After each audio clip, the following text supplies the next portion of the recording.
আর পুরো কোরআনে আল্লাহ সুবহানাহু ওয়া তাআলা বারংবার এই বিষয়গুলোই ফুটিয়ে তোলার চেষ্টা করেছেন। কোরআন কখনোই নির্ধারিত বিষয়ভিত্তিক আলোচনা করে না। যে সূরা বাকারার যেমন আমরা রচনা লিখি, উপস্থাপনা, এই পয়েন্ট এই পয়েন্ট এই পয়েন্ট, যেমন আজকে আমি ধারাবাহিক এক বিষয়ের উপর আলোচনা করছি, কোরআন কখনোই এরকম করে না। কোরআনে র্যান্ডমলি ঘুরিয়ে ফিরিয়ে আল্লাহ সুবহানাহু ওয়া তাআলা একই কথা, একই জিনিস বিভিন্ন সময় বিভিন্ন আঙ্গিকে বিভিন্নভাবে কোরআনে তুলে ধরেন। এবং কোরআনের যদি সারমর্ম আপনি করতে চান তাহলে 5টি বিষয়ের মধ্যে সীমাবদ্ধ হবে। এবং কোরআন বুঝলেই আপনার জন্য তাওহীদ বুঝা এবং শিরক মুক্ত থাকা, আপনার অন্তরে তাওহীদ পরিপূর্ণভাবে প্রবেশ করবে কোরআন যদি আপনি সঠিকভাবে বুঝতে পারেন। আর তাওহীদ পরিপূর্ণভাবে বুঝার সুফল কি? এই উম্মতের 70,000 মানুষ বিনা হিসাবে জান্নাতে যাবে। তারা কারা? তাদের কথা বলতে গিয়ে রাসূল সাল্লাল্লাহু আলাইহি সাল্লাম বলছেন, যারা কোনোদিন ঝাড়ফুঁকো করে চায়নি। মানে দুনিয়াতে একদল মানুষ বসবাস করে যাদের তাওহীদের লেভেল এত উপর পর্যায়ের, এত উপরে যে তারা সবর করে না, রেজা করে। রেজা, তাদের ঈমান এবং তাওহীদ আবু বকরের মতো। সবর কি, রেজা কি? সবর হচ্ছে আমার ছেলে মারা গেল, ফার্স্ট চান্সেই আমার কষ্ট হবে, দুঃখ হবে, চোখ দিয়ে পানি পড়বে, আমি হাই হতাশ করব, আফসোস করব, আধা ঘন্টা পর, 1 ঘন্টা পর, অথবা 1 দিন পর, অথবা 3 দিন পর বলবো যাক ধৈর্য ধারণ করছি। এটি সবর। এটি খারাপ কিছু না, ভালো। এটিরও আল্লাহ সুবহানাহু ওয়া তাআলা প্রশংসা করেছে। আর রেজা কি? তার অন্তরে আল্লাহর প্রতি বিশ্বাস এবং আল্লাহর প্রতি তাওহীদ এত উপরে যে যখন সে শুনছে যে তার সন্তান মারা গেছে, তখন সে সেটিকে আল্লাহর ফায়সালা মনে করে এটির উপর সন্তুষ্ট হয়ে যায়। স্বাভাবিক একজন মানুষের ওই পর্যায়ে ওঠা অনেক কঠিন। তো ওই যে 70,000 মানুষ যারা বিনা হিসাবে জান্নাতে যাবে, এদের পুরো হৃদয়টাই হচ্ছে তাওহীদ। মানে এদের অন্তরে 100% তাওহীদ আছে, যেমন তাওহীদ ছিল ইব্রাহিম আলাইহিস সালাতু ওয়াস সালামের অন্তরে। আর আমাদের অন্তরে 100% তাওহীদ এখনো জায়গা করে নিতে পারেনি। এটা কঠিন মানুষের জন্য। যার অন্তরে 100% তাওহীদ আছে সে হুজুরের কাছেও দোয়া চাইবে না যে আপনি আমার সন্তানের জন্য দোয়া করে দেন। দোয়া চাওয়া ভালো জিনিস, আরেকজনের কাছে ঝাড়ফুঁক করে নেওয়া ভালো। ওখানে যে গুণাবলীগুলো বলা আছে, এই গুণাবলীগুলো হারাম নয়, মানুষ করতে পারে। কিন্তু যিনি সর্বোচ্চ পর্যায়ের তাওহীদে বিশ্বাসী, তিনি এগুলো করে না। মানে তার স্বভাবের মধ্যে নেই, আপনি নিজে থেকে জোর করে নিয়ে আসবেন বিষয়টা এমন না। কিন্তু তার সাথে আল্লাহ সুবহানাহু ওয়া তাআলার সম্পর্ক এত গভীর যে তার স্বভাবের মধ্যে এটি অটোমেটিকই নাই। সে আল্লাহ সুবহানাহু ওয়া তাআলার ফরজ আদায় করার পাশাপাশি নফল এবং সুন্নাত এত বেশি পরিমাণে আদায় করতে থাকে যে সে আল্লাহ সুবহানাহু ওয়া তাআলার এত নিকটবর্তী হয়ে যায় যে আল্লাহ সুবহানাহু ওয়া তাআলাও তার দরবারে ফেরেশতাদের সামনে তার কথা স্মরণ করে, ফেরেশতাদেরকে তাকে ভালোবাসার জন্য আদেশ প্রদান করে, ফেরেশতারাও আর বাকি ফেরেশতাদেরকে তাকে ভালোবাসার জন্য বলে। আস্তে আস্তে সে আল্লাহর ওয়ালি, আল্লাহ সুবহানাহু ওয়া তাআলার বন্ধু হয়ে যায়। কেমন বন্ধু হয়ে যায়? তার মুখ দিয়ে যদি কোনো কথা বের হয় সেটি পূরণ না করতে আল্লাহ লজ্জা পান। এটি বাস্তবতা। যে যখন ইব্রাহিম আলাইহিস সালাতু ওয়াস সালামের স্ত্রী সারা আলাইহিস সালাতু ওয়াস সালাম আল্লাহর কাছে দোয়া করছে যে আল্লাহুম্মা লা তুসাল্লিত আলাইয়া হাযাল কাফির, আল্লাহুম্মা ইন কুনতা তা'লাম ইন্নী আহসানতু ফারজি। হে আল্লাহ, আপনি যদি জেনে থাকেন আমি আমার লজ্জাস্থানের হেফাজত করেছি, তাহলে আজকে এই কাফেরকে আমার উপর বিজয় করিয়েন না। তাহলে সারার কানেকশন আল্লাহ সুবহানাহু ওয়া তাআলার সাথে এত শক্তিশালী যে তার মুখ দিয়ে বের হওয়া কোনো কথা আল্লাহ বাস্তবায়ন করবেন না, এতে কে লজ্জা পায়? আল্লাহ নিজে লজ্জা পায়। এবং এই সমস্ত মানুষদের সাথে পৃথিবীতে যদি কেউ শত্রুতা করে, দুশ্মনী করে, তাহলে ওই ব্যক্তির সাথে কে শত্রুতা করে? আল্লাহ শত্রুতা করে। ওই ব্যক্তির সাথে আল্লাহ যুদ্ধ ঘোষণা করে যে সে আল্লাহর বন্ধুর সাথে শত্রুতা করছে। এই জন্য কাম্মিন রজুলিন, কত মানুষ আছে পৃথিবীতে যারা দুনিয়াতে প্রসিদ্ধ কিন্তু আল্লাহর কাছে অপ্রসিদ্ধ। আর কত মানুষ আছে দুনিয়াতে অপ্রসিদ্ধ কিন্তু আল্লাহর কাছে প্রসিদ্ধ। তো আমাদেরকে চেষ্টা করতে হবে কার কাছে প্রসিদ্ধ হওয়ার? আল্লাহ সুবহানাহু ওয়া তাআলার কাছে প্রসিদ্ধ হওয়ার। কেন আমরা দিন শেষে আল্লাহ সুবহানাহু ওয়া তাআলার নিকটই ফেরত যাব। আর এই বিশ্বাস থেকেই আমাদেরকে দূরে রাখার চেষ্টা করবে সবসময় শয়তান, যে আমরা মারা যেতে পারি, এই বিশ্বাস যেন আমাদের অন্তরে না আসে। তো আমরা যে বিষয়ে আলোচনা করছিলাম, যে আমরা যদি তাওহীদ সম্পর্কে পূর্ণ বিশ্বাস আনতে চাই, তাহলে 1 নম্বরে আল্লাহর নাম এবং গুণাবলী সম্পর্কে জ্ঞান অর্জন করতে হবে। পাশাপাশি কোরআন ভালোভাবে বুঝতে হবে, এবং কোরআনে 5টি বিষয়ের মধ্যে কোরআনের আলোচনা ঘুরপাক খায়।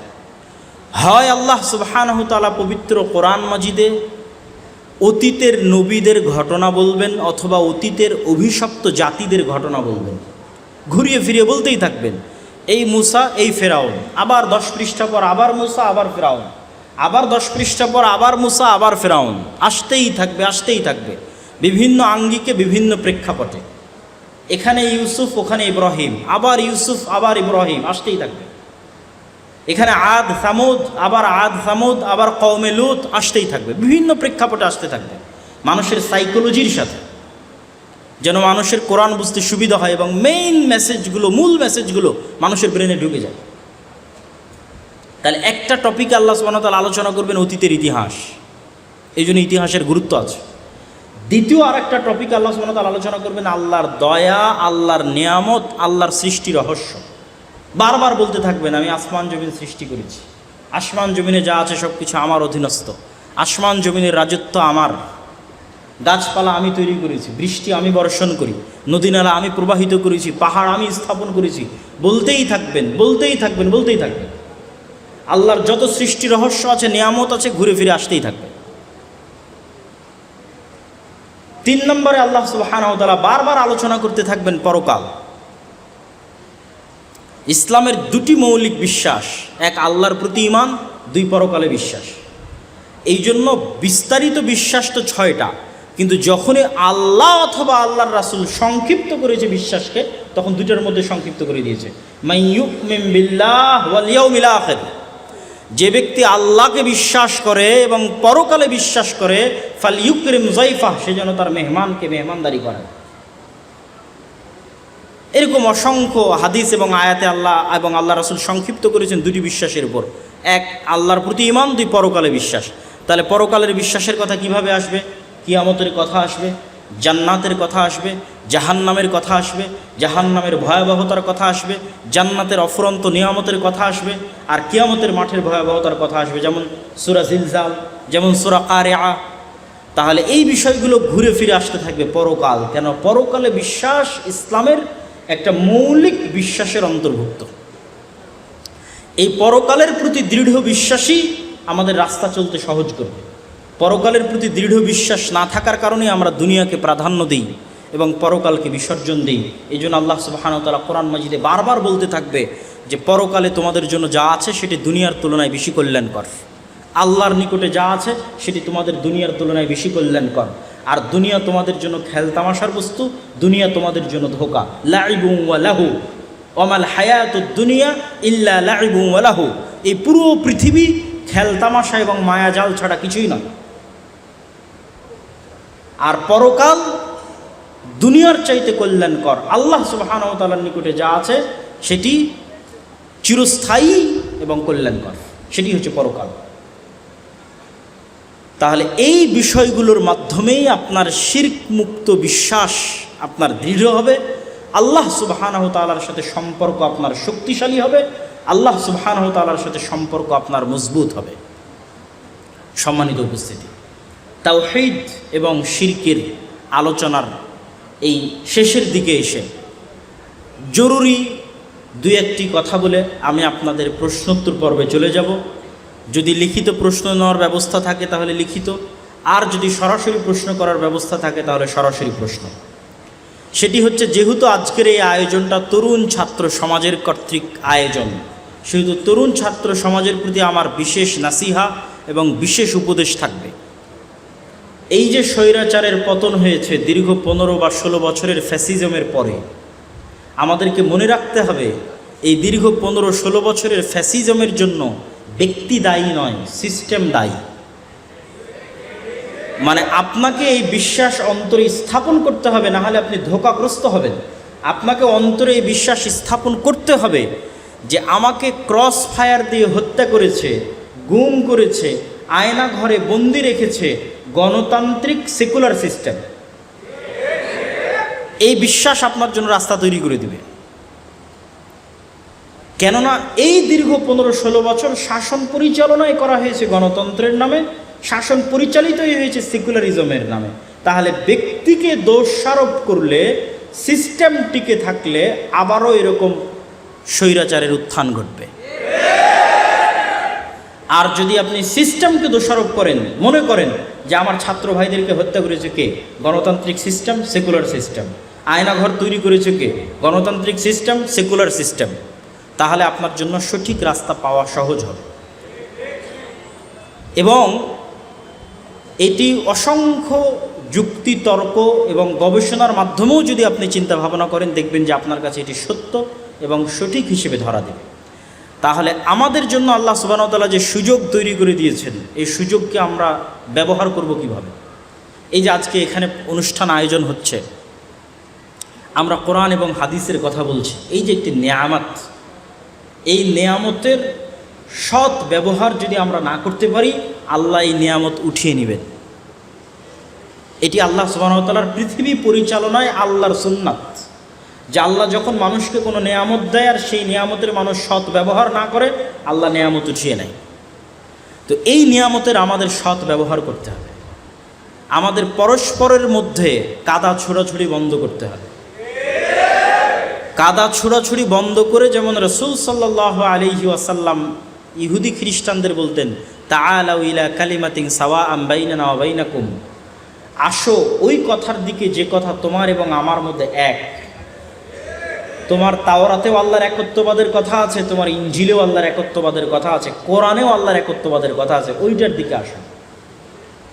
তো আমাদের মধ্যে এরকম অসংখ্য বিষয় আছে যেই বিষয়গুলোতে আমরা কমন, সেই কমন গ্রাউন্ডের দিকে আহ্বান করতে হবে। আর মতভেদপূর্ণ বিষয়ে উত্তম পন্থায় দাওয়াত দিতে হবে, ভদ্র ভাষায় দাওয়াত দিতে হবে। আমরা কি মুসা আলাইহিস সালাতু ওয়াস সালামের চাইতে ভালো? আপনারা কি মনে হয় আমরা কি মুসা আলাইহিস সালামের চাইতে ভালো? যেহেতু আমরা নবী না, সেহেতু অবশ্যই মুসা আলাইহিস সালামের চাইতে ভালো নই।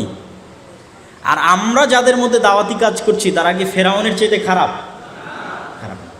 তাহলে আল্লাহ যদি মুসাকে আদেশ করেন যে তুমি ফেরাউনের সাথে নরম ভাষায় কথা বলবে, তাহলে আমি যখন মানুষের মধ্যে দাওয়াতি কাজ করব, তখন আমার ভাষা যদি কর্কশ হয়, তাহলে আমি কি রাসূল সাল্লাল্লাহু আলাইহি ওয়াসাল্লামের সুন্নাতের অনুসরণ করছি?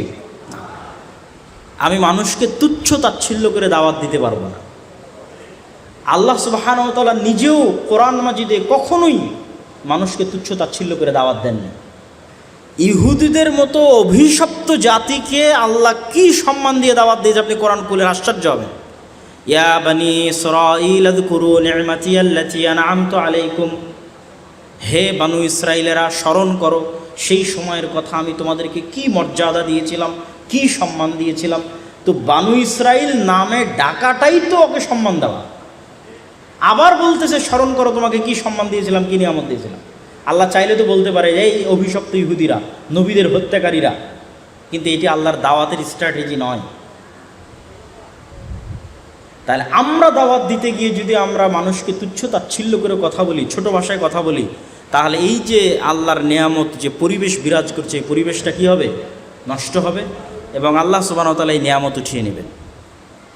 তৃতীয় আরেকটি যেটি করণীয়, যে যুবক ভাইয়েরা আজকের অনুষ্ঠান আয়োজন করেছে, এই রকম উপস্থিত বক্তব্য দিয়ে মানুষকে উৎসাহিত করা যায়, মানুষের অন্তরে আগ্রহ তৈরি করা যায়, কিন্তু মানুষকে প্রকৃত অর্থে একাডেমিক জ্ঞান দেওয়া যায় না।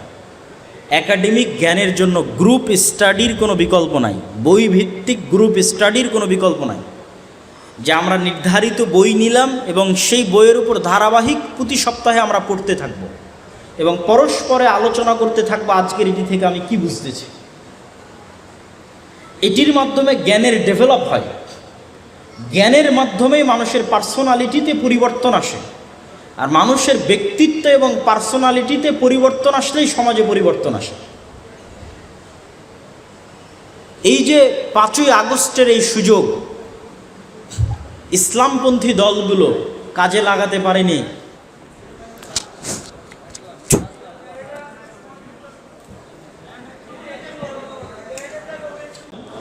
যে 5ই আগস্টের যে সুযোগ, এই সুযোগগুলোকে ইসলামী দল এবং ইসলামী সংগঠনগুলো কাজে লাগাতে পারেনি, তার সবচেয়ে বড় কারণ হচ্ছে দুটি।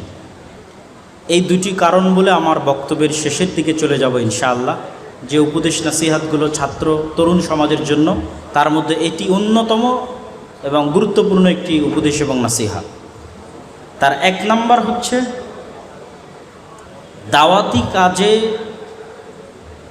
পূর্ণাঙ্গ মনোনিবেশ না থাকা, ব্যাপক দাওয়াতি কাজ না থাকা। 2 নাম্বার হচ্ছে শক্তিশালী প্রতিষ্ঠান না থাকা।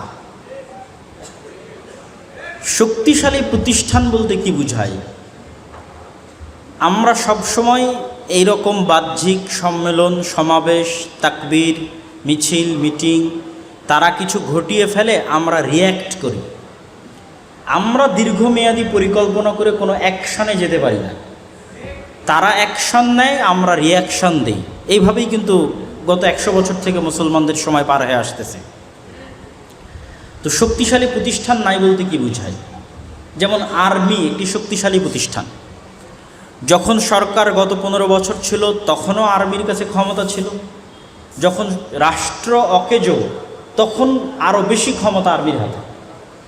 এরকম আরও অসংখ্য প্রতিষ্ঠান আছে, প্রথম আলোর মতো, ডেইলি স্টারের মতো, ব্রাকের মতো, মানবাধিকার সংস্থা অধিকারের মতো, যারা গত 15 বছরও তাদের কাছে ক্ষমতা ছিল, এখন তাদের কাছে ক্ষমতা আরও বেশি।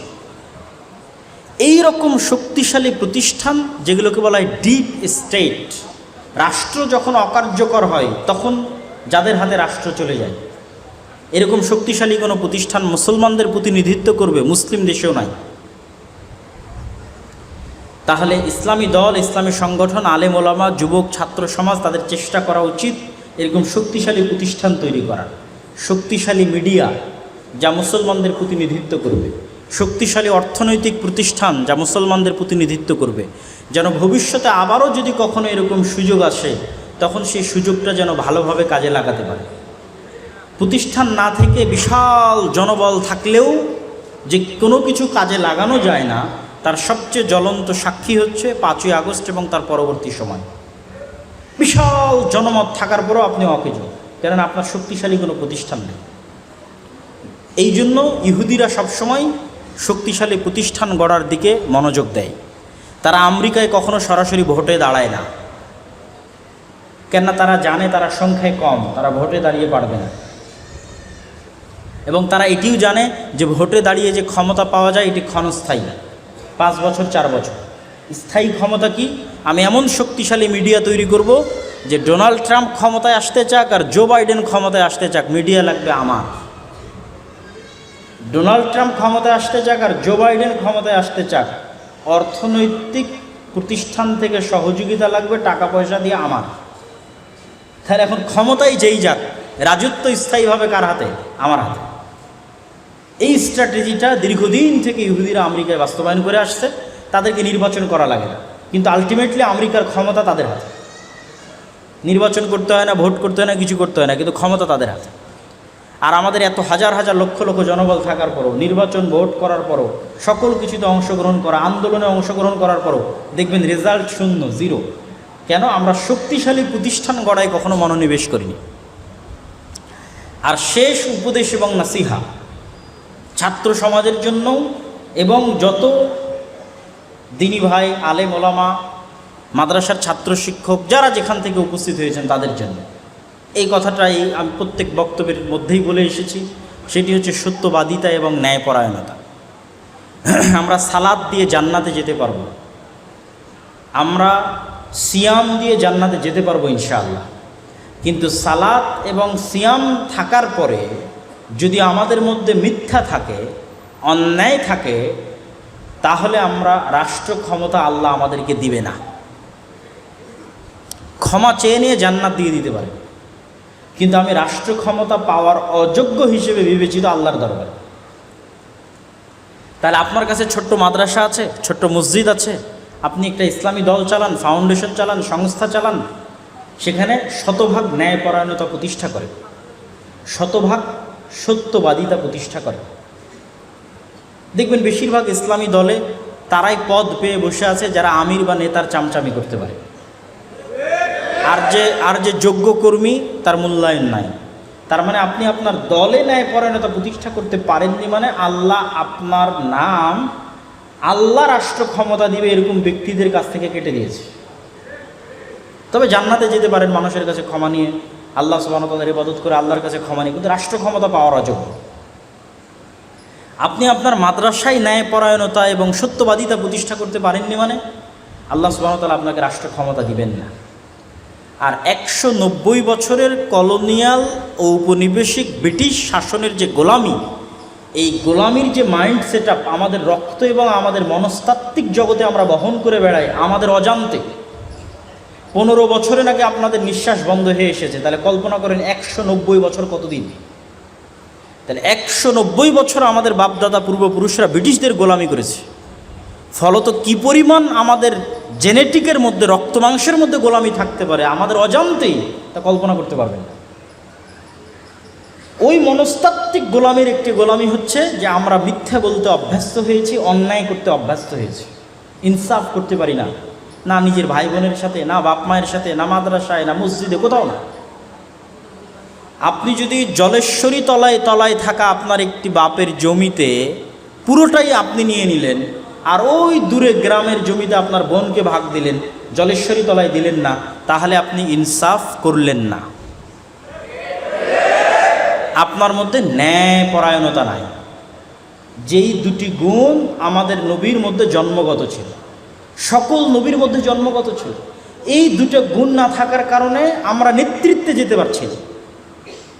আমি বলছি না যে আমি জান্নাতে যেতে পারবো না, আমার বোন যদি আমাকে ক্ষমা করে দেয় আল্লাহ আমাকে জান্নাত দিতেও পারে, কিন্তু এই আচরণের কারণে আল্লাহ আমাকে কি দিবেন না? নেতৃত্ব দিবেন না, আল্লাহ আমাকে নেতা বানাবেন না, গোলাম বানাবেন। এটি হচ্ছে গোলামির মেন্টালিটি। এরকম আরও অসংখ্য চাল চরিত্র আমরা 190 বছরের কলোনিয়াল সিস্টেম থেকে বহন করি আমাদের নিজেদের অজান্তে। এই জন্য আমাদেরকে সত্যবাদিতা, ন্যায়পরায়ণতা প্রতিষ্ঠা করতে হবে এবং গোলামির মানসিকতা থেকে বের হয়ে আমাদের দিন, আমাদের ধর্ম, আমাদের রাসূল এবং রাসূলের সুন্নাতের উপর শতভাগ কনফিডেন্স থাকতে হবে। আপনি দাড়ি রাখবেন না সেটি ভিন্ন কথা, নিজ স্বাধীনতায় যদি না রাখেন, কিন্তু আপনি দাড়ি রাখবেন না এই কারণে যে মানুষ কি বলবে, চাকরি হবে কি হবে না, সমাজে কি বলবে, বাপ মায়ে কি বলবে, বন্ধু বান্ধবে কি বলবে, তাহলে এটি হচ্ছে কলোনিয়াল মাইন্ড সেট আপ। 190 বছরের গোলামির চিহ্ন বহন করে বেড়াচ্ছেন আপনি আপনার অজান্তে। এটির থেকে পৃথিবীর বহু জাতি মুক্ত হয়ে গেছে। আপনি ফ্রান্স, ইতালি, স্পেন, ইউরোপ ভ্রমণ করে আসেন। আমি রাজশাহী বিশ্ববিদ্যালয়ের এক বক্তব্যে এই পয়েন্টের উপর বিস্তারিত আলোচনা করেছি যে কলোনিয়াল মাইন্ড সেট আপের প্রভাব আমরা কীভাবে বহন করে বেড়াচ্ছি। আজকে শুধু আপনাদের এখানে উপদেশ এবং নাসিহা হিসেবে টাচ দিয়ে যাচ্ছে। ঠিক আপনি পর্দা করতে চাচ্ছেন না, আপনার স্বাধীনতায় যদি না করেন ভিন্ন কথা, মানুষ কি বলবে, চাকরি হবে কিনা, স্যারে কি বলবে, তাহলে আপনি হচ্ছে কলোনিয়াল মাইন্ড সেট আপ বহন করতেছেন, গোলামির চিহ্ন বহন করতেছেন। এবং আমাদের রাষ্ট্রের মধ্যে ইসলাম বিদ্বেষের কাঠামো গভীরে স্থাপন করা আছে। রাষ্ট্রের কাঠামোর মধ্যে ইসলাম বিদ্বেষ আছে। রাষ্ট্র আপনার মাথায় টুপি দেখলে আপনাকে অন্যরকম ভাবে, রাষ্ট্র আপনার মুখে দাড়ি দেখলে অন্যরকম ভাবে, আপনার মাথায় হিজাব দেখলে আপনাকে অন্যরকম ভাবে। তার মানে এই রাষ্ট্রের কাঠামোর মধ্যে ইসলাম বিদ্বেষ ঢুকে গেছে। এটিও ওই কারণে যে আমরা 190 বছর ব্রিটিশ দ্বারা শাসিত ছিলাম, ওদের সিস্টেম থেকে গেছে, সিস্টেম চেঞ্জ হয়নি। বিচার বিভাগে আইন কাদের? ওদের। আর্মি যে লয়ের ওপর চলে, এই ল, এই আর্মি পাকিস্তান আর্মির খণ্ডিত অংশ, পাকিস্তান আর্মি ইন্ডিয়ান আর্মির খণ্ডিত অংশ, ইন্ডিয়ান আর্মি ব্রিটিশ আর্মির খণ্ডিত অংশ। বাংলাদেশ বিচার বিভাগ পাকিস্তান বিচার বিভাগের খণ্ডিত অংশ, পাকিস্তান বিচার ইন্ডিয়ান বিচার বিভাগ, ইন্ডিয়ান বিচার ব্রিটিশ বিচার বিভাগের খণ্ডিত অংশ। ওই ধারা, ওই উপধারার উপর, ওই সিস্টেমের উপরেই আমাদের এই সিস্টেম এখন পর্যন্ত অব্যাহত আছে। ফলত আমাদের রাষ্ট্রের কাঠামোর মধ্যে ইসলাম বিদ্বেষ থেকে গেছে।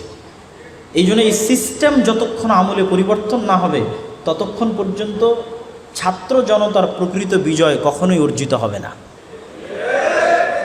সম্মানিত উপস্থিতি, সর্বশেষে যে উপদেশ এবং নাসিহাগুলো দিলাম, সেই উপদেশ এবং নাসিহার সামারি হচ্ছে আমরা এখন যে অবস্থার উপর আছি এটি আল্লাহর নেয়ামত। এই নিয়ামতকে মূল্যায়ন করতে হবে যেন আল্লাহ এটি উঠিয়ে না নেয়। এই মূল্যায়নের অন্যতম মাধ্যম হচ্ছে কাদা ছোড়াছড়ি বন্ধ করে ভ্রাতৃত্ব বাড়াতে হবে। দাওয়াতের ভাষা নম্র এবং ভদ্র করতে হবে। গ্রুপ স্টাডি বই ভিত্তিক, যেমন আজকেও আমরা সবসময় হয়তো আসার সুযোগ হয় না, বগুড়া শহরেও আমাদের সবসময় আসার সুযোগ হবে না। আমাদের যে গবেষণা কেন্দ্রিক যে বইগুলো আছে সেগুলো আজকে আপনারা গাড়িতে পেতে পারেন। আমাদের বই হোক, অন্য আর যে কোনো প্রতিষ্ঠানের বই হোক, বই কেন্দ্রিক গ্রুপ স্টাডি থাকতে হবে। তবে আমাদের বইগুলো আজকে আপনারা পেতে পারেন গাড়িতে, যাদের পক্ষে সম্ভব হবে অবশ্যই নেবেন ইনশাআল্লাহ। আর তৃতীয়ত যেটি বললাম সেটি হচ্ছে সিস্টেমকে দায়ী করতে হবে এবং কলোনিয়াল গোলামির মাইন্ড সেটআপ থেকে বের হয়ে আসতে হবে। আর সত্যবাদিতা এবং ন্যায়পরায়ণতা প্রতিষ্ঠা করতে হবে ছোট্ট থেকে ছোট্ট প্রতিষ্ঠানে। এই জিনিসগুলো যদি আমরা বাস্তবায়ন করতে পারি, আল্লাহ সুবহানাহু ওয়া তাআলা চাইলে আমাদেরকে আল্লাহ নেতৃত্বের আসন, রাষ্ট্র ক্ষমতা আল্লাহ সুবহানাহু ওয়া তাআলা প্রদান করতে পারেন। এটি আল্লাহর ইচ্ছা। আল্লাহ সুবহানাহু ওয়া তাআলা আমাদের এই পুরো আলোচনা বুঝার এবং সে অনুযায়ী মানার তৌফিক দান করুক। আল্লাহুম্মা আমিন। প্রশ্ন উত্তরের ধরন কিভাবে? আযান হবে, এখানে জামাতের সালাত হবে ইনশাআল্লাহ।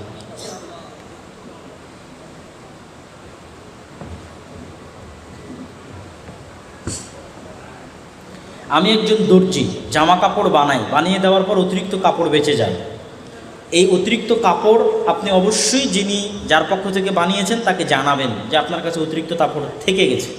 যদি সে না নিতে চায় কোনো সমস্যা নেই, আপনার কাছে রাখতে পারেন। অথবা যদি এরকম হয় যে সবাই জানে যে এরকম অতিরিক্ত কাপড় হয় আর সবাই জানে যে অতিরিক্ত কাপড় আপনার কাছে থেকে যায়, তাহলে সবার জানার ভিত্তিতেও এটি কোনো সমস্যা নেই। আমি একজন এইচএসসি শিক্ষাবর্ষের শিক্ষার্থী। আমি একাডেমিক পড়াশোনার পাশাপাশি ইসলামী পড়াশোনা করতে চাই, কিভাবে আগাবো? সবার আগে কোরআন বিশুদ্ধ করতে হবে, কোরআন পড়তে পারতে হবে। এটা হচ্ছে 1 নাম্বার। এই জন্য আমরা দাওয়া ইলাল্লাহর পক্ষ থেকে দেশব্যাপী আমাদের মক্তব পরিচালনা, মক্তবের ট্রেনিং, যারাই ট্রেনিং নিতে যায় তাদের যাতায়াত খরচও আমরা বহন করি। এখন পর্যন্ত 400-র অধিক মক্তব, বগুড়ারও বহু মক্তব গেছে আমাদের জামিয়া সালাফিয়াতে ট্রেনিং নিতে। আমরা ট্রেনিং দেই এবং যাতায়াত খরচ, থাকা খাওয়া সব আমরা বহন করি। তো এই কোরআনের গ্রুপ স্টাডি চালু করতে হবে ছাত্রদের মধ্যে, স্কুল কলেজ সবগুলোতে কোরআনের গ্রুপ স্টাডি চালু করতে হবে, যে তারা কোরআন শিখবে, পড়া শিখবে। কোরআন যদি পড়া শিখা হয়ে যায় তারপরে কি? তারপরে সবার আগে লাগবে হচ্ছে আজকে যে আলোচনা করলাম তাওহীদ, শিরক, বিশ্বাস, ঈমান। ঈমানের যে 6টি পয়েন্ট আছে এই 6টি পয়েন্টের উপর জ্ঞান অর্জন। তারপরে লাগবে ইসলামের যে 5টা বিষয় আছে সেই 5টা বিষয়ের উপর জ্ঞান অর্জন। এইভাবে আস্তে আস্তে সামনের দিকে আগাতে থাকবে। পড়াশোনার সঠিক পদ্ধতি এবং তাতে মনোযোগ ধরে রাখার উপায় কী? পড়াশোনার আজকের যুগে পড়াশোনা কমে গেছে কেন? এই স্মার্ট যে ডিভাইসগুলো, ফোনগুলো, এগুলোর কারণেই তো আজকের যুগে পড়াশোনা কমে গেছে নাকি? এটাই তো সবচেয়ে বড় কারণ। যে যার পড়ার অভ্যাস নাই সে তো একদমই পড়ে না, যার হয়তো 10 ঘন্টা পড়ার অভ্যাস ছিল তারটা কমে 1-2 ঘন্টা হয়েছে। এই জন্য এই স্মার্টফোনের নেশা থেকে আগে বের হয়ে আসতে হবে। এবং এই স্মার্টফোনের নেশা থেকে বের হয়ে আসার জন্য অন্তত 2টা রুলস আজকে থেকে ফলো করা যায়। 1, ঘুমানোর আগে মোবাইল চালাবো না, ঘুম থেকে উঠে মোবাইল চালাবো না। ব্যাস, সারাদিন মোবাইল চালাবো, কিন্তু কখন চালাবো না? ঘুমানোর আগে চালাবো না, ঘুম থেকে উঠে চালাবো না। শুধু 2টা পয়েন্ট, যে আমি ঘুমানোর আগে অন্তত 1-1.5-2 ঘন্টা মোবাইল চালাবো না, আর ঘুম থেকে উঠে অন্তত 1-2 ঘন্টা মোবাইলে হাতেই দিব না। সারা রাত যখন মেসেজ দেখিনি আর 2 ঘন্টা মেসেজ না দেখলে সমস্যা আছে? কোনো সমস্যা নেই। সারা রাত যখন ফেসবুকের টাইম লাইন দেখা হয়নি আর 2 ঘন্টা না দেখলে সমস্যা নেই। এটাই আপনার প্রোডাক্টিভিটি লেভেল বাড়িয়ে দিবে। যখনই আপনি মোবাইল মুক্ত থাকবেন সকালবেলা, তখনই ব্রেনে কাজ আসবে। কি কাজ করবে? ব্রেনে কাজ আসবে। আর সকালবেলা উঠেই যখন আপনি মোবাইল হাতে নেন তখনই তো ডিস্ট্রাকশন, মনোযোগ বিচ্ছিন্ন হয়ে গেল, আর সারাদিন আপনি এটা লাইনে তুলতে পারবেন না। অতএব মোবাইলের নেশা কমালে অন্তত ন্যূনতম প্রোডাক্টিভিটি বাড়বে এবং পড়াশোনার প্রতি মনোযোগ থাকবে। আরেকটা ট্রিক্স বলে দিই পড়াশোনার মনোযোগ ধরে রাখার। পড়ার টেবিলে বসার চিন্তা রাখতে হবে, যে আমি মোবাইলও চালাবো কোথায় বসে? পড়ার টেবিলে বসে, বিছানায় না বা অন্য কোথাও না, পড়ার টেবিলে বসো। মোবাইলও যদি চালাই পড়ার টেবিলে বসে। আর একটা মূলনীতি অবলম্বন করতে হবে, পড়ার টেবিলে ভ্যারাইটিস টাইপ অফ বুক, বিভিন্ন ধরনের বই রাখতে হবে। গল্পের বই থেকে শুরু করে কোরআন হাদিসের বই, একাডেমিক নিজের বই, ইতিহাসের বই, দৈনিক পত্রিকা, মাসিক পত্রিকা। এটা হচ্ছে খাবারের স্বাদ। একটা টেবিলে যখন বিভিন্ন ধরনের খাবার থাকে তখন কোনো না কোনো একটার প্রতি আপনার মনের টান তৈরি হতে পারে। আর যখন এক ধরনেরই বই পুস্তক থাকে তখন বিতৃষ্ণা হয়ে যায়। অন্তত পড়ি তো, যেটাই হোক পড়ি, পড়া তো কখনো ক্ষতিকর নয়। বরং আমি আশ্চর্য হই যে আমরা বলি যে আমরা উন্নত হয়েছে, যে বক্তব্য আমি গত বহুদিন যাবৎ দিতাম, ইদানিং দেওয়া হয়নি, যে আমরা বলি উন্নত হয়েছে। ইংল্যান্ডে গিয়ে দেখলাম ইংল্যান্ডের অমুসলিম বেপর্দা, তাদের হাতে বই, তারা ট্রেনে সফর করতেছে, বই পড়তেছে, বিমানে বই পড়তেছে। আপনি বাংলাদেশে ওই ইংল্যান্ড থেকে আসার পর ইংল্যান্ডে ওদের দেখে দেখে আমার অন্তরে তৈরি হতো যে আমিও সফর করা অবস্থায় বই হাতে নিয়ে যাব। এই অভ্যাসটা আমার আগে ছিল, ওদের দেখে আবার তৈরি হয়েছিল যে হাতে বই থাকবে, পড়ব। আবার বাংলাদেশে এসে কাউকে তো বই হাতে দেখি না, বিমান, ট্রেন, এয়ারপোর্ট, ট্রেন, কোথাও কারো হাতে বই নাই। আর তখন আমারও ওই যে মেন্টালিটিতে আঘাত করে ওই জিনিসটা আর নাই। কিন্তু তারা কিন্তু উন্নত হয়েছে পড়াশোনা করে। তাহলে আমাদের পড়াশোনার কালচারটা থাকতে হবে এবং আমাদের দিনটা জ্ঞানের দিন। অনলাইনে পণ্য বিক্রির নামে লটারি, এই লটারির ধরনটা কি? লটারির ধরন যদি এরকম হয় যে অন্য কেউ ক্ষতিগ্রস্ত হচ্ছে না, তাহলে সেই লটারি হারাম নয়, হালাল। যেমন আমি আজকে বলবো যে এখানে 5 জন প্রশ্ন করতে পারবে লটারির মাধ্যমে। এখানে কি আর কেউ ক্ষতিগ্রস্ত হচ্ছে টাকা পয়সার দিক থেকে? কেউ ক্ষতিগ্রস্ত হচ্ছে না। কিন্তু আপনারা সবাই 10 টাকা করে জমা দিলেন, 10 টাকা, সবার 10 টাকা মিলে আজ 10,000 টাকা হলো।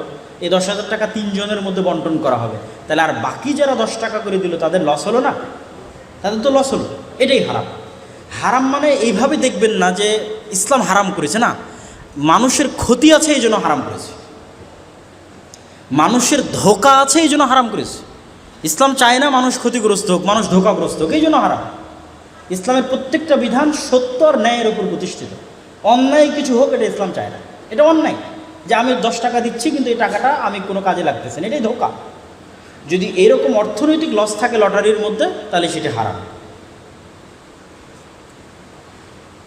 অনেক সময় ব্যাংকে আমরা ইন্টারেস্ট ছাড়া টাকা জমা রাখি। ইন্টারেস্ট ছাড়া টাকা জমা রাখলে যদি প্রয়োজন হয় সমস্যা নেই।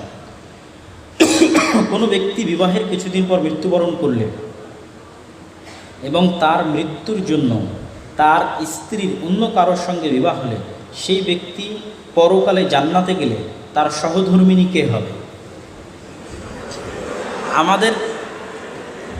আমাদের নবী মুহাম্মদ সাল্লাল্লাহু আলাইহি ওয়াসাল্লামেরও এরকম স্ত্রী ছিলেন যারা পূর্বে অন্যের স্ত্রী ছিলেন, পরবর্তীতে রাসূল সাল্লাল্লাহু আলাইহি ওয়াসাল্লামের স্ত্রী হয়েছে।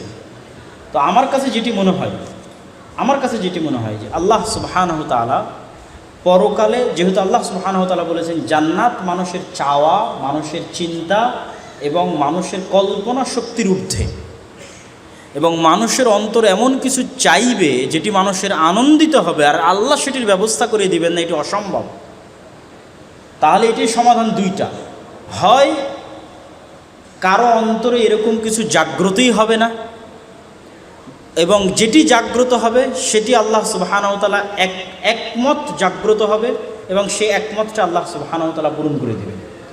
মানে আল্লাহ সুবহানাহু ওয়া তাআলা কাউকে তার হক থেকে কিয়ামতের মাঠে মাহরুম করবেন না।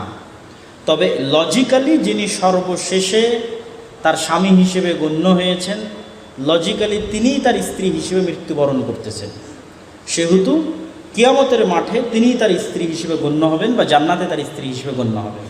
যেহেতু দুনিয়াতেও যখন আমরা হিসাব করি তখন আমার আগে আরও 2-3টা স্ত্রী ছিল, তালাক দিয়ে দিয়েছি, এখন জীবদ্দশাতেই তো আমি তাকে আর আমার স্ত্রী বলতেছি না, বলতেছি না তো। ঠিক একজন মহিলা মানুষের স্বামী ছিল, স্বামী মারা গেছে, নতুন যখন কেউ স্বামী হচ্ছে বা স্বামী তালাক দিয়ে দিয়েছে তখন আগের জনকে তো আর আমরাই স্বামী বলতেছি না, লাস্ট যার সাথে সে জীবন পরিচালনা করতেছে তাকেই আমরা স্বামী বলতেছি। আল্লাহ সুবহানাহু ওয়া তাআলা এই বিষয়ে ভালো জানেন।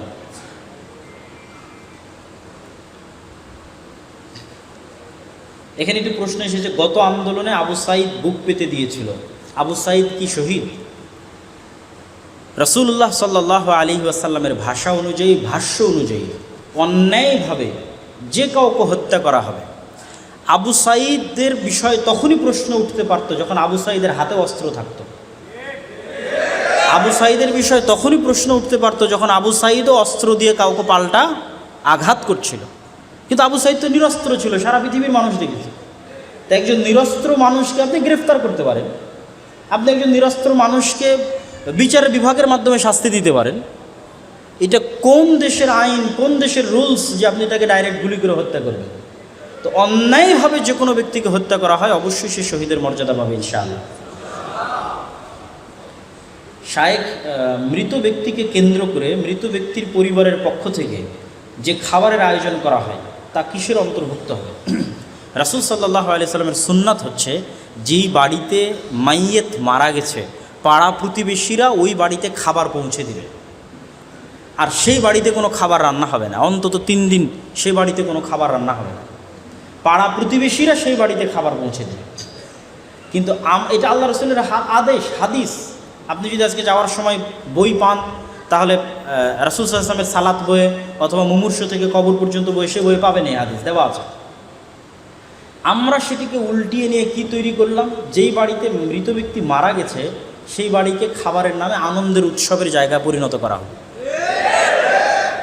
যে গরু জবাই হচ্ছে, খাসি জবাই হচ্ছে, মানুষ আনন্দের সাথে সেখানে এসে খাচ্ছে, অথচ মানুষের সেখানে কষ্ট পাওয়া উচিত। তাদেরকে তাজিয়া, তাদের শোকে শোকিত হওয়ার কথা, সন্তপ্ত হওয়ার কথা, শোক প্রকাশ করার কথা, সেটি না করে তারাও আনন্দের মাধ্যম হিসেবে খাবারকে গ্রহণ করছে, আমরাও গ্রহণ করছি। তো একটি মৃত বাড়িতে আনন্দের যে সিম্বল, সেই সিম্বলগুলো থাকুক, এটা লজিক্যাল নয়। খাবার আনন্দের সিম্বল, বিশাল খাবারের আয়োজন, এটা আনন্দের প্রতীক। বিয়ে বাড়িতে বিশাল খাবারের আয়োজন হয়, এই বাড়িতে তো মানুষ মারা গেছে, সেখানে আনন্দের প্রতীক কী করতেছে? এটা অযৌক্তিক। আমি কিভাবে আমার ব্যক্তিগত জীবনে এবং আমার পেশাগত জীবনে সফলতা অর্জন করতে পারি? এমন কোনো আমল আছে কি যেটির দ্বারা আমি নিজের প্রতি বিশ্বাস ধরে রাখতে পারবো?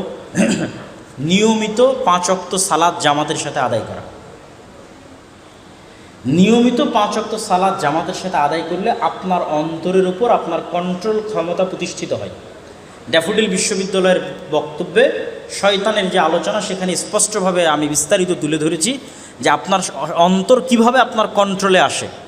যেমন আল্লাহর নবীর শয়তান ইসলাম গ্রহণ করে নিয়েছিল, আত্মসমর্পণও করেছিল, আপনার শয়তান আত্মসমর্পণ করবে যদি আপনি অন্তরের সাথে এই ফাইটে জিতে থাকেন, জয়যুক্ত থাকেন। কি 5 ওয়াক্ত সালাত আমি আদায় করবই করবো, এর চেয়ে জরুরি কোনো কাজ নাই, আর আমি মসজিদে গিয়ে জামাতে আদায় করবো। এই ফাইটে যতক্ষণ আপনি জয়যুক্ত আছেন, ততক্ষণ আপনার অন্তরের উপর আপনার কনফিডেন্স, আপনার কন্ট্রোল, আপনার ব্যক্তিগত পেশাগত সকল জীবনে আপনার সফলতা আপনার হাতে ধরা দেবে ইনশাআল্লাহ। খেলাফত ও শরীয়ত বাস্তবায়নের পথ পদ্ধতি কী?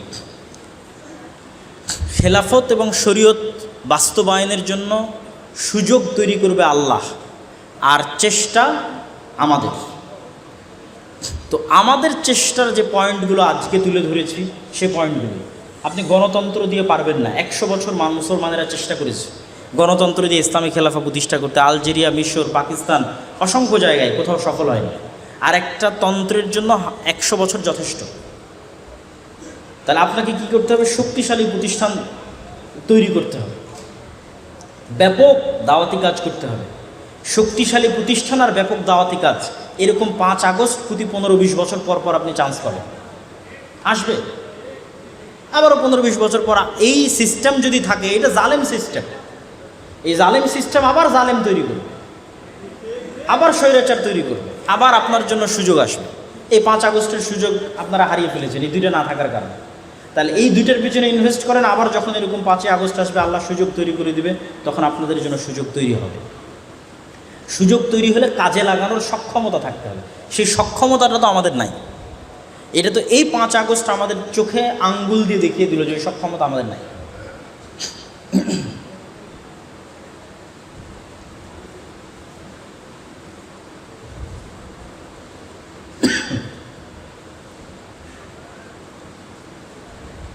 হিন্দু ছেলে মুসলমান মেয়েকে বিয়ে করতে চায়, আর দিও না, ছেলেটা মুসলমান হতে চায়, এক্ষেত্রে বিয়ে জায়েজ হবে কিনা? মেয়েকে বিবাহ করার জন্য মুসলিম হওয়া ভিন্ন জিনিস, আর সত্যি সত্যি মুসলিম হওয়া ভিন্ন জিনিস। রাসূল সাল্লাল্লাহু আলাইহি ওয়াসাল্লাম কি বলেছেন? ইন্নামাল আমাল বিন্নিয়াত। আগে তাকে নিয়াত সাফ করতে হবে। আমি একজন মেয়েকে ভালোবাসি, তাকে পাওয়ার জন্য মুসলমান হব, এটির দরকার নেই।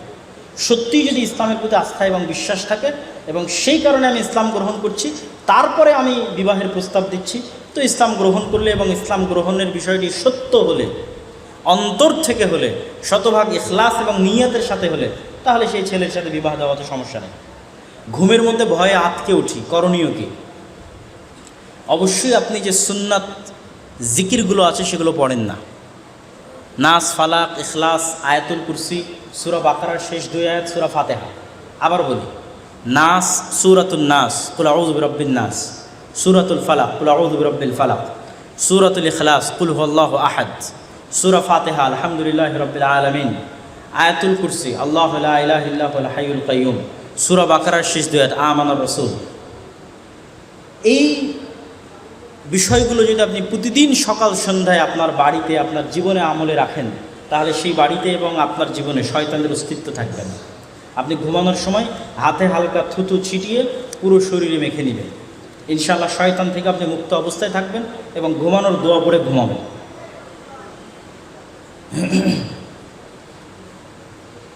বারবার ওযু নষ্ট হয়ে যায়, এমনকি ফরজ নামাজের সময়। প্রথমত দেখতে হবে আপনার ওয়াসওয়াসা না সত্যি নষ্ট হয়। অনেকের মনের মধ্যে ওয়াসওয়াসা কাজ করে। যদি ওয়াসওয়াসা কাজ করে তাহলে ওয়াসওয়াসা ঝেড়ে ফেলতে হবে এবং ওই অবস্থার উপরে সালাত চালিয়ে যেতে হবে, তাহলেই ওয়াসওয়াসা কমবে। আর ওই অবস্থার উপর সালাত না চালালে ওয়াসওয়াসা কমবে না। আর যদি মনে হয় সত্যিই হয় তাহলে চিকিৎসা করাবেন, আশা করি ইনশাআল্লাহ পরিত্রাণ পাবেন। বিয়ে হবার অনেক দিন হয়ে গেছে কিন্তু আমি নিঃসন্তান, সন্তান আসার জন্য কি করতে পারি? কোনো নির্দিষ্ট আমল আছে কিনা? দোয়াই তো নির্দিষ্ট আমল। আল্লাহ সুবহানাহু ওয়া তাআলার নিকটে কায়েমন বাক্যে প্রার্থনা করা, চাওয়া, 2 রাকাত সালাত আদায় করে ক্রন্দন করা, আল্লাহর কাছে চাওয়া, এটিই তো নির্দিষ্ট আমল। কেননা ইন্নাল্লাহা আলা কুল্লি শাইইন কাদির, আল্লাহ সকল কিছুর উপর ক্ষমতাবান। আল্লাহ ইব্রাহিম আলাইহিস সালাতু ওয়াস সালামকে 80 বছর বয়সে সন্তান দিয়েছেন। জাকারিয়া আলাইহিস সালাতু ওয়াস সালামকে বার্ধক্যে যখন তার স্ত্রী বন্ধ্যা, তখন জাকারিয়া আলাইহিস সালাতু ওয়াস সালামকে আল্লাহ সন্তান দিয়েছেন। মারিয়াম আলাইহিস সালাতু ওয়াস সালামকে আল্লাহ পিতৃবিহীন, স্বামীবিহীন অবস্থায় সন্তান দিয়েছেন। আদম আলাইহিস সালাতু ওয়াস সালামকে আল্লাহ পিতা এবং মাতাবিহীন অবস্থায় সৃষ্টি করেছেন। তাহলে যে আল্লাহ এগুলো করতে পারেন, ইয়াখলুকু মা ইয়াশা, ইয়াহাবু লিমান ইয়াশাউ ইনাসা ওয়া ইয়াহাবু লিমান ইয়াশাউ যুকুর, আল্লাহর কোরআনের আয়াত এটি, যে আল্লাহ যা ইচ্ছা তাই সৃষ্টি করতে পারেন। আল্লাহ যাকে ইচ্ছা তাকে কন্যা সন্তান দান করেন, যাকে ইচ্ছা তাকে পুরুষ সন্তান দান করেন। তাহলে এটার ক্ষমতা কার কাছে? আল্লাহর কাছে।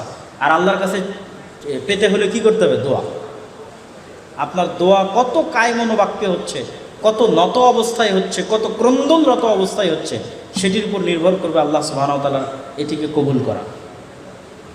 নামাজ পড়ার সময় সাংসারিক চিন্তা মাথায় আসে, এ বিষয়ে করণীয় কী? আমি সব সুন্নাত সহ রোজা পর্দা করি, কিন্তু নামাজ পড়তে গেলেই অমনোযোগী হয়ে যায়। সালাতের ক্ষেত্রে অমনোযোগিতা দূর করার 1 নাম্বার বুদ্ধি হচ্ছে সালাতের প্রস্তুতি। বেশিরভাগ ক্ষেত্রে 90% মুসল্লি সালাতের প্রস্তুতি গ্রহণ করে না। সালাতের প্রস্তুতি আপনি গ্রহণ করছেন, এটি বুঝবেন কিভাবে? আজান দেওয়া মাত্রই সকল কাজ স্টপ, আজান দেওয়া মাত্র শাটার বন্ধ, আজান দেওয়া মাত্র ল্যাপটপ বন্ধ, আজান দেওয়া মাত্র মোবাইল বন্ধ, আজান দেওয়া মাত্র বক্তব্য বন্ধ, গল্প বন্ধ, এবার প্রস্তুতি শুরু। সালাতের একটা লম্বা প্রস্তুতি আছে। আপনি ভালোভাবে সুন্নাত অনুযায়ী উজু করলেন, সুন্নাত অনুযায়ী উজু করে ভালো কাপড় পরিধান করলেন, পরিধান করে মসজিদে গেলেন, পায়ে হেঁটে গেলেন, মসজিদে গিয়ে মসজিদের হক 2 রাকাত সালাত আদায় করলেন, তারপর অপেক্ষায় থাকলেন কখন জামাত হবে। এই লং প্রসেসের মধ্যে দিয়ে যে যাবে তার মনোযোগ, আরেকজন জাস্ট উজু করেই জামাতে ঢুকে গেছে, এই 2 জনের মধ্যে আসমান জমিনের পার্থক্য আছে মনোযোগে। তা এটি সাইকোলজিক্যাল ব্যাপার, মনস্তাত্ত্বিক ব্যাপার। যে এই লম্বা প্রস্তুতি নিয়ে সালাতে যাবে অবশ্যই তার সালাতে মনোযোগ আর 10 জনের চেয়ে বেশি থাকবে। 2 নাম্বার, সালাতের যে আয়াত এবং সূরাগুলো আছে, যে দোয়াগুলো আছে, এগুলোর অর্থ নিজের মাথায় গেঁথে রাখা। এগুলোর অর্থ যদি নিজের মাথায় গেঁথে রাখেন এবং পড়ার সময় মনে রাখার চেষ্টা করেন যে সেই অর্থ মাথায় রেখে আপনি পড়তেছেন, তাহলে কিছুটা হলেও আপনার মনোযোগ বাড়বে বলে আশা করা যায়।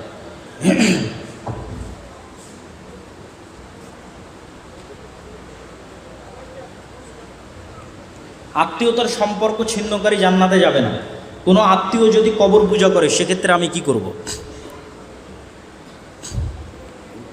আপনার বাবা, আপনি মুসলমান হয়ে গেছেন, আপনার বাবা মুশরিক মানে হিন্দু আছে আর আপনি মুসলমান হয়ে গেছেন, তারপরেও আল্লাহর নবীর আদেশ হচ্ছে দুনিয়াবি বিষয়ে ওই মুশরিক কাফের বাবার সাথে ভালো ব্যবহার করতে হবে। দিনী বিষয়ে তার সাথে কোনো কথা নাই, কোনো ছাড় নাই, দিনী বিষয়ে কোনো কম্প্রোমাইজ নাই। কিন্তু দুনিয়াবি কথাবার্তায়, আচার ব্যবহারে, উঠা বসাই বেদাতি বহুদূরের কথা। আপনি মুসলিম হয়েছেন, আপনার বাপ হিন্দু আছে, আপনার মা হিন্দু আছে, তখনও তার সাথে ভালো ব্যবহার করতে হবে। দুনিয়াবি বিষয়, এটি আল্লাহর আদেশ, এটি রাসূল সাল্লাল্লাহু আলাইহি ওয়াসাল্লামের আদেশ। তো আমরা সবাই বৈঠক শেষের দোয়া পড়ি, সুবহানাকা আল্লাহুম্মা ওয়া বিহামদিকা আশহাদু আল্লা ইলাহা ইল্লা আনতা আস্তাগফিরুকা ওয়া আতুবু ইলাইক। আর আপনারা যাওয়ার সময় গাড়িতে বই